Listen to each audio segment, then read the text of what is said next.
What is happening, everybody? This is Jamie Busick, CEO, CTO, founder of Virtual Sprout. Today, we're going to talk about cybersecurity training, simulated phishing, and the FTC safeguards rule. As many of you know, we're going through the various controls that are required to meet compliance for the FTC safeguards. And we have arrived at cybersecurity training. So let's jump in. We'll keep it brief.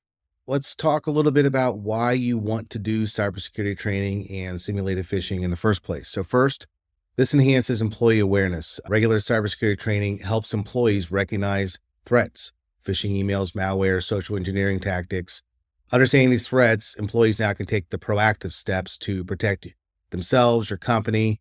It raises the awareness overall of the organization. So secondly, this is going to reduce risk of data breaches. Simulated phishing exercises serve as a practical training tool that tests employees' ability to identify and respond to the phishing attempts.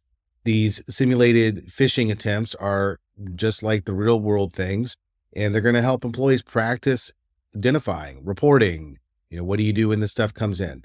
Third, compliance and regulation adherence. Some of this you have to do to meet your regulations, and not just the FTC safeguards. Many frameworks require cybersecurity training. The human firewall aspect of your security posture is probably the most important. So this is allowing your employees to really identify these risks before they become an issue.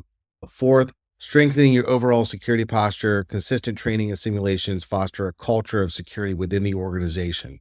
Employees that are well trained in cybersecurity are better equipped to respond and mitigate your threats, just period. So these are really the reasons that you want to do this for any organization, regardless of framework. And here's some 3 quick pointers with regards to your cybersecurity training. First, you got to do it regularly.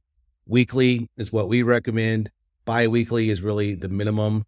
And we're not talking about like hours upon end of training. We're talking about doing a small micro training a week.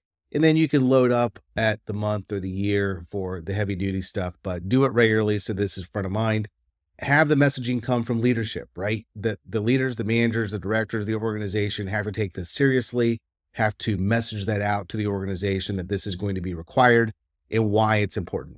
You're protecting your customers, you're protecting your vendors, you're protecting your employees from all these threats that are out there in the world. And then lastly, track the progress. Who's been doing the training? Who's been doing the testing? Who has been participating and reporting these simulated phishing? Who's clicking on everything and potentially is a threat to the organization? So this is a quick overview of cybersecurity training, simulated phishing, and the FTC safeguards rules requirement around this training. If you have any questions, please feel free to reach out, cyber-strategy.virtualsprout.com, cyber-strategy.virtualsprout.com. You can get booked in with one of our security professionals. We can dive into your particulars and explain anything else that you might have a question about related to cybersecurity and or IT. So hope everybody's having a great day. Have a great week.